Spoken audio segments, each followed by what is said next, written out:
গাড়ি থেকে নেমে নিশাল আর হেরা হাসাহাসি দুষ্টুমি দেখে পুরো স্তম্ভিত সে। কেমন আছো বিথি? জি দুলা ভাই, ভালো আছি। হেরা, তুমি কেমন আছো? জি আপু, ভালো আছি। বাচ্চারা কেমন আছে আপু? ভালো। বুবু আসছে শুনলাম। নওশাদ বলো, যাও উপরে। আছে বুবু, দেখা হবে, এসো। যাবো, আগে নিশালের সঙ্গে দেখা করে নিই। কোথা থেকে একটা কুকুরের বাচ্চা নিয়ে এসেছে, সেটা নিয়ে ব্যস্ত সে। আপনার ছেলে এবার এত ব্যস্ত? দুদিন হয়েছে এসেছে, আমার কাছে আসেনি। সেরকম কিছু না বুবু, এসেছে আর ওর স্যার এসেছিল কালকে, তাই তোমার সঙ্গে দেখা করতে যেতে সময় পাইনি। তুমি কথা বলো নিশালের সঙ্গে, আমি রুমে গেলাম।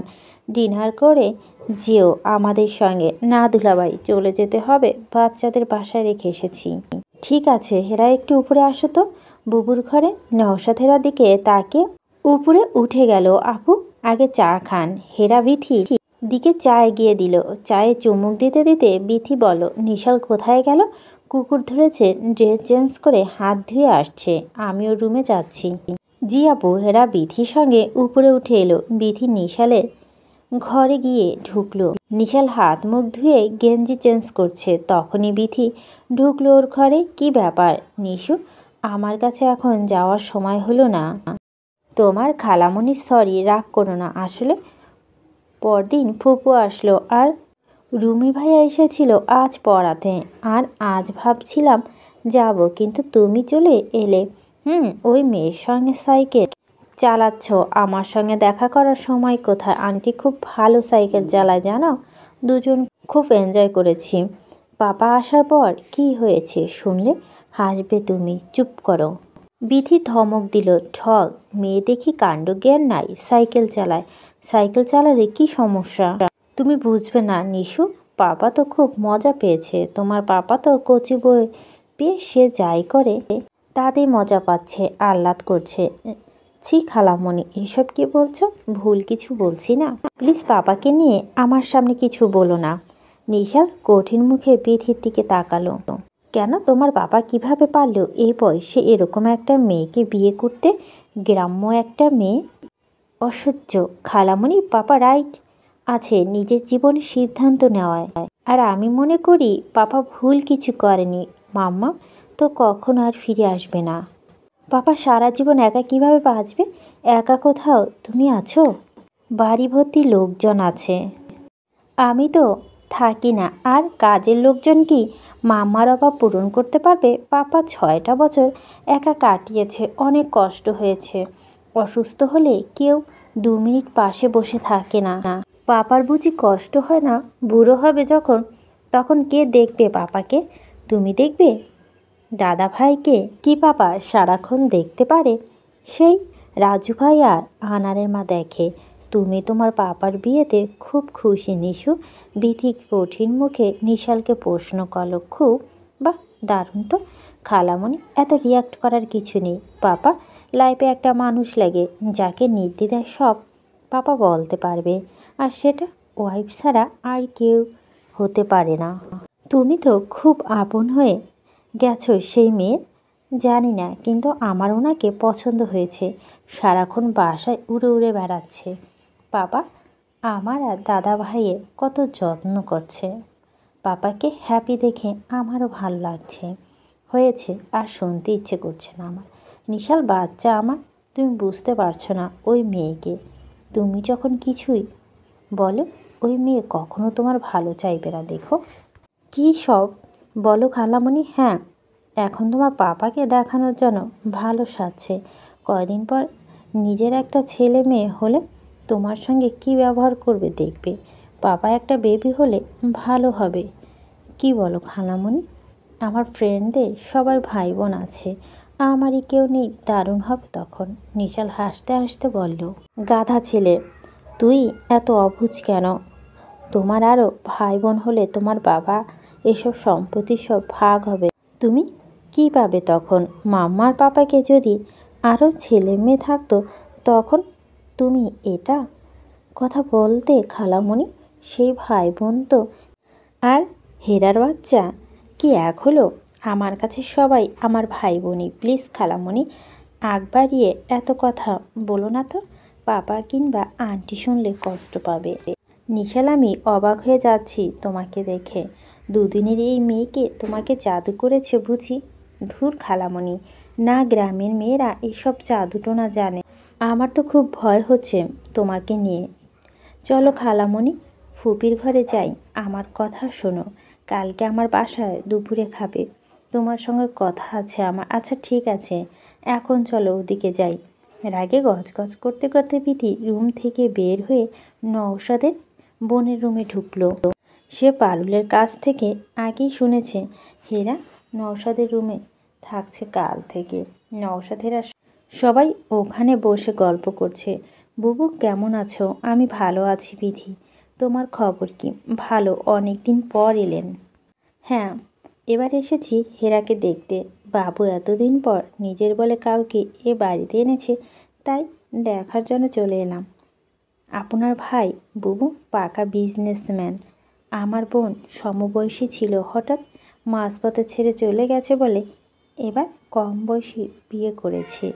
লং লাস্টিং হয় যেন। নিজের কথা বিধি নিজেই হাসলেন। নওশাদ তাকিয়ে আছে বিধির দিকে। হেরা চুপ করে আছে, কিন্তু নিশাল খুব বিরক্ত হয়ে উঠে চলে গেল রুম থেকে। জান্নাত আজমিন বলেন, বিধি দোয়া করো ওদের জন্য, তাহলেই হবে। জি বুবু। নওশাদের ফোন ড্রাইভার বাহারের ফোন এলো তখন। হ্যালো বাহার, স্যার একটু আসবেন নিচে, জরুরি কথা ছিল। কি কথা?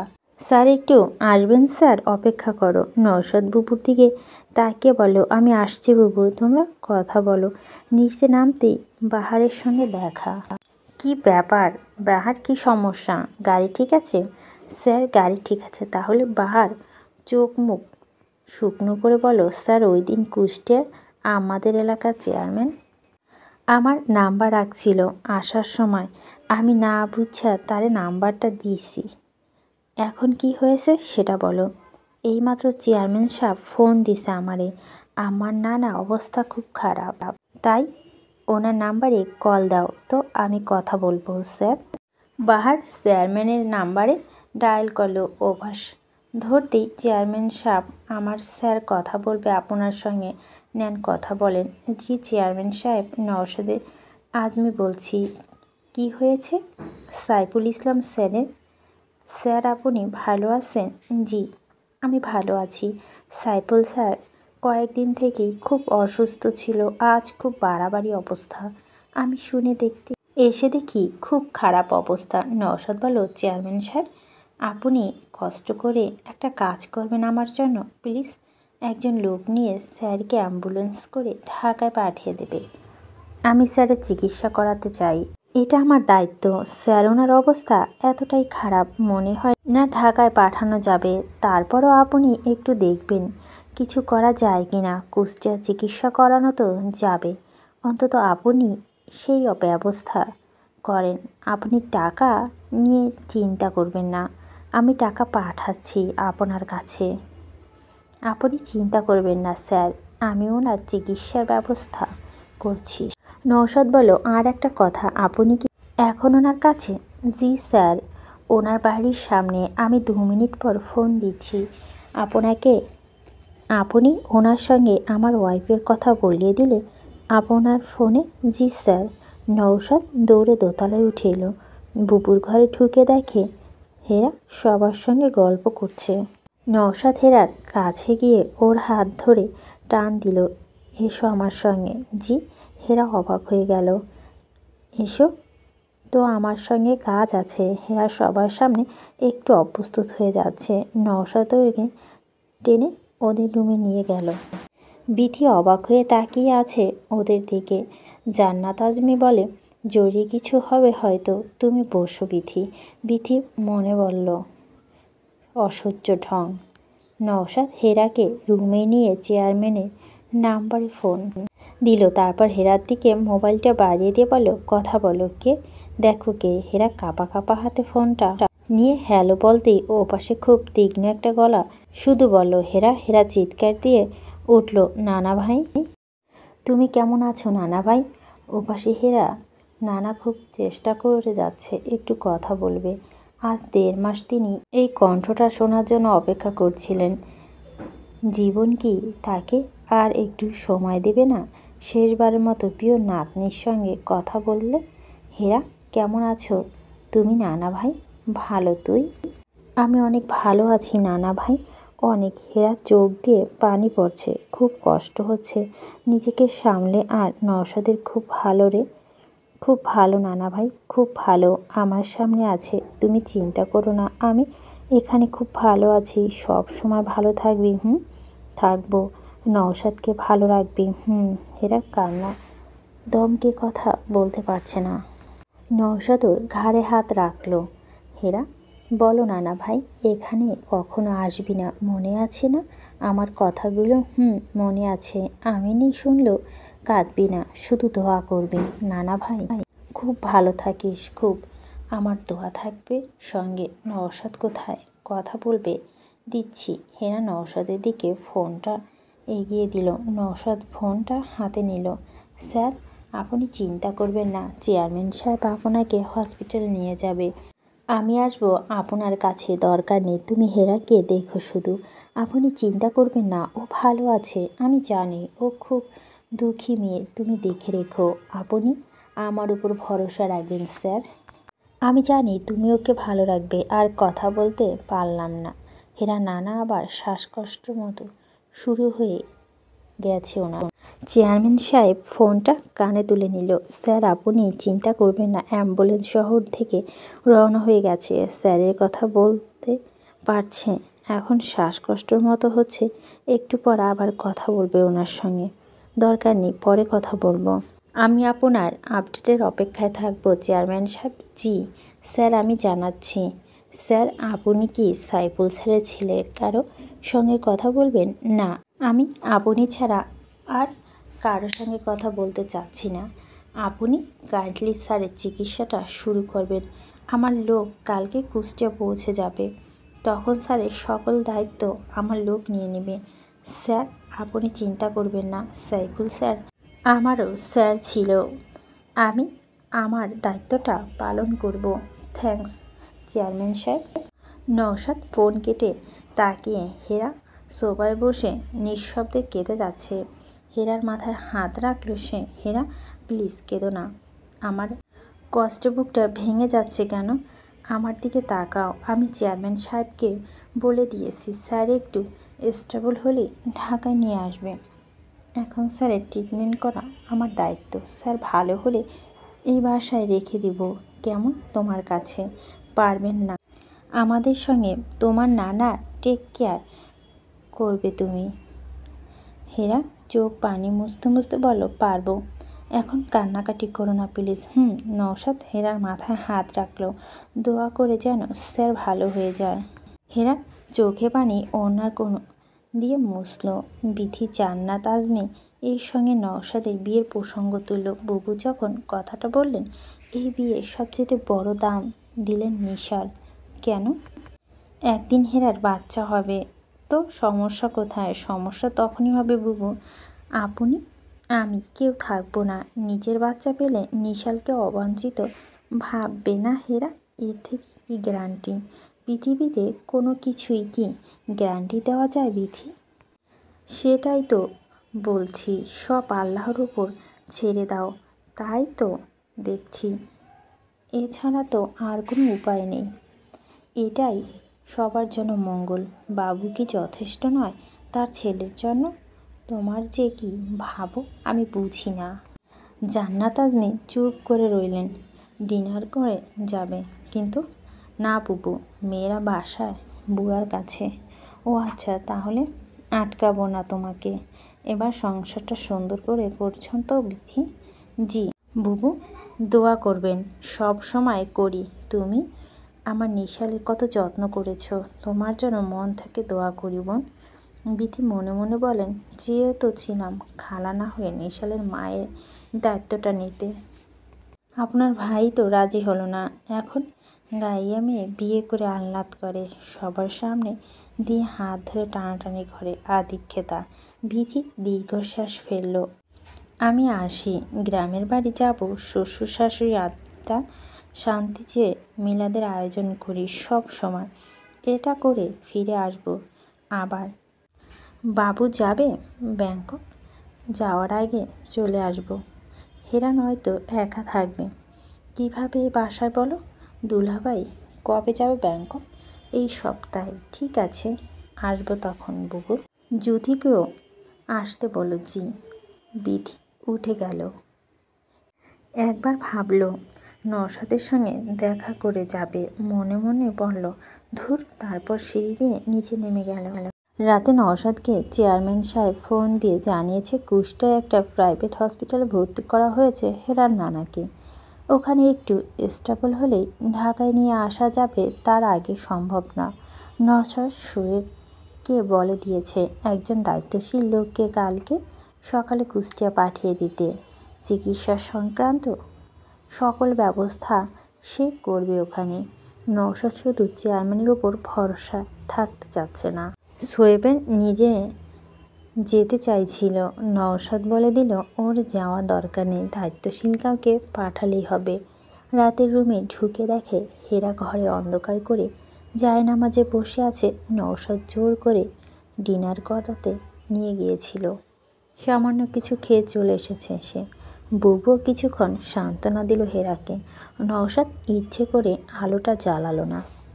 বোঝা যাচ্ছে কান্নাকাটি করছে হেরা। নওশাদও খারাপ লাগছে খুব। ওর ইচ্ছে করছে হেরাকে নিয়ে যে ওর নানার কাছে নামাজ থেকে উঠলে আর একবার বুঝিয়ে বলবে। সে যদি রাজি হয় তাহলে কালকে সকালে হেরাকে নিয়ে কুষ্টিয়ার উদ্দেশ্যে বেরিয়ে পড়বে। একবার চোখের সামনে নানাকে দেখলে ওর মনটা শান্ত হবে আশা করি। হেরা নামাজ শেষ করে উঠল। বেডসাইড ল্যাম্পটা জ্বালিয়ে কিছু একটা খোঁজ করছে আশেপাশে। কিছু খুঁজছো? হ্যাঁ, আমার ইনহেলারটা।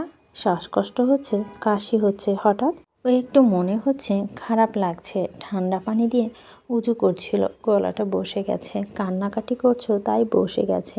ঠান্ডা ওষুধ খেয়েছো? ওষুধ লাগবে না হেরা। ইনহেলারটা নিয়ে মুখে স্প্রে করলো সোফায় বসে। নওশাদ ওর পাশে গিয়ে বসলো। তুমি এত বেশি মন খারাপ করো না হেরা। স্যার এখন ডাক্তার তার ট্রিটমেন্টের মধ্যে আছে। রাতটা যাক তো, দেখবে ভালো খবর আসবে।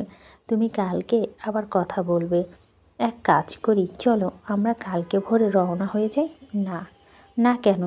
আমার তো গ্রামে যাব না, কুষ্টিয়া শহরে থাকবো। আমি ওই বাড়ি কারোর সামনে যেতে চাই না। ও বাড়ি কাউকে তোমার দেখা দরকার নেই।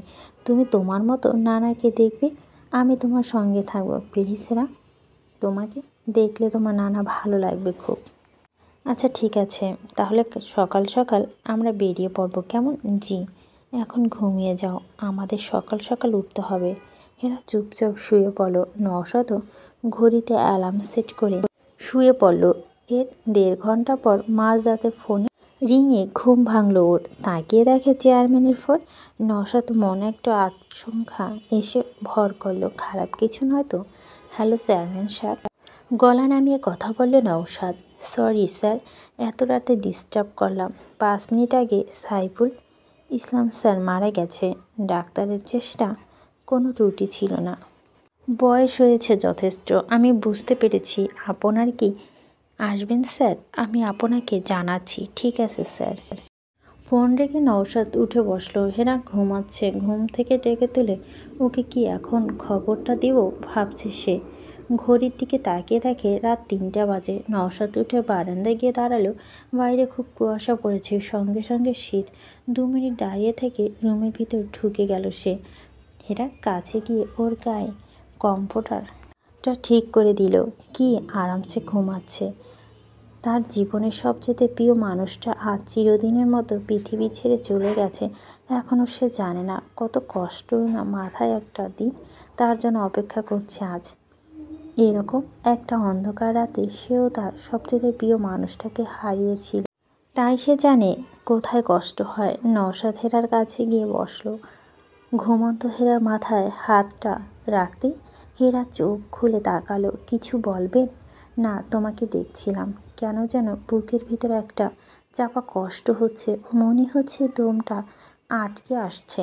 শ্বাসকষ্ট সেই টাইপের না? বুঝতে পারছি না আপনাকে বুকে কেমন চাপ দিয়ে ব্যথা হচ্ছে, আবার পরক্ষণে মনে হচ্ছে বুকের ভিতর সব ফাঁকা। ঠিক হয়ে যাবে হেরা, তুমি ঘুমানোর চেষ্টা করো। নওশাদ হেরার গালে হাত রাখলো। একটু পর পর ঘুমটা ভেঙে যাচ্ছে। আমি তোমার মাথায় হাত বুলিয়ে দিই। আপনি সারাদিন অফিস করবেন, আমার জন্য জেগে থাকবেন না। আর কতক্ষণ পর তো এমনিতে উঠে যেতে হবে। আচ্ছা, আপনি যে বললেন নানা ভাইকে এই বাসায় রাখবেন, মামারা আপত্তি না করে যদি ওদেরকেই বলবেন। নওশাদ হেরার দিকে তাকায় আছে, ওর কথা কি উত্তর দেবে বুঝতে পারছে না। আপনি দেখবেন এবার ঠিক চিকিৎসা পেলে নানাভাই তাড়াতাড়ি সুস্থ হয়ে উঠবে। আমি এখানে এনে অনেক যত্ন করব, কোনো কষ্ট পেতে দেব না।